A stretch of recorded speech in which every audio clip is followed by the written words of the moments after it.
excited na ba kayong malaman ang mga panibagong tips mula kay Master Hans para maging swerte ang ating buong linggo? Ano pa bang inihintay natin? Abay, alamin na natin ang mga yan dito lang sa Hans Sabi. Rise and shine! Mga ka-RSP, narito na po ang gabay, patnubay, palalaat, prediksyon ni Master Hans Kua ngayong November 11. Happy Monday! Una-una sa mga Year of the Rat, it's a good day today. Ang mga mangyayari na papabor sa'yo dahil sa good energy. Basta, huwag sisirain ang araw dahil sa simple problema na may solusyon naman. Gray at 9 ang swerte kay Year of the Rat. Ox naman tayo, may paparating pa opportunity. Time management lang ang kailangan, hindi nagkaka-conflict sa mga deadlines. Yellow at 5 ang swerte kay Year of the Ox. Sa mga Tiger naman tayo, sa mga naghahanap ng pag-ibig, find someone na compatible sa sign mo. Bukod sa mga magkakasundo kayo, magdadala pa ito ng swerte lalo na sa usapang financial blessing.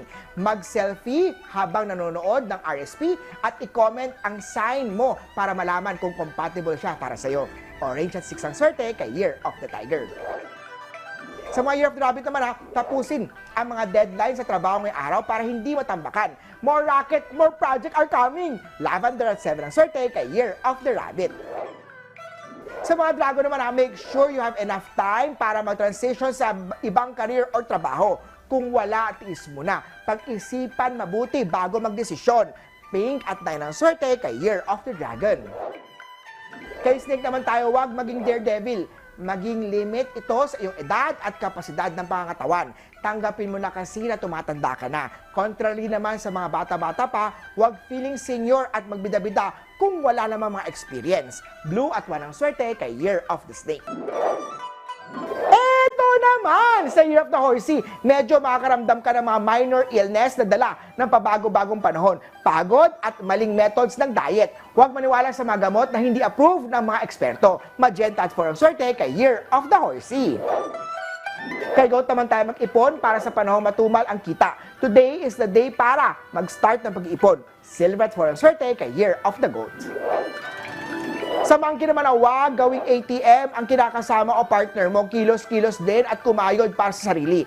Gold at 8 ang swerte kay Year of the Monkey. Kay Year of the Rooster naman, usapang feng shui. Kung napapansin laging ubos ang kita at sunod-sunod ang mga unexpected expenses, makakatulong ang pag-display ng peony flower, 9 na koi fish, mountain and water painting o mga water fountain para bumalik ang magandang agos ng financial stars o financial blessing. Green at 9 ang swerte kay Year of the Rooster. Sa Dog naman tayo, lagi magkaroon ng positive sa buhay. Matuto mag-move on na sa failure mo para pumasok muli ang success. Beige at 4 ang swerte kay Year of the Doggy.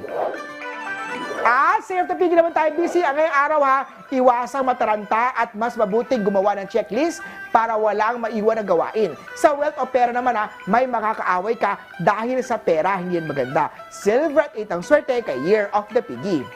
Muli po, ito po yung magabay, patnubay, palalaat, prediksyon lamang ni Master Hans Kua. Nasa inyong mga kamay, nasa lalay ang inyong tagumpay. Kaya always be positive at i-claim ang mga swerte, mga ka-RSP.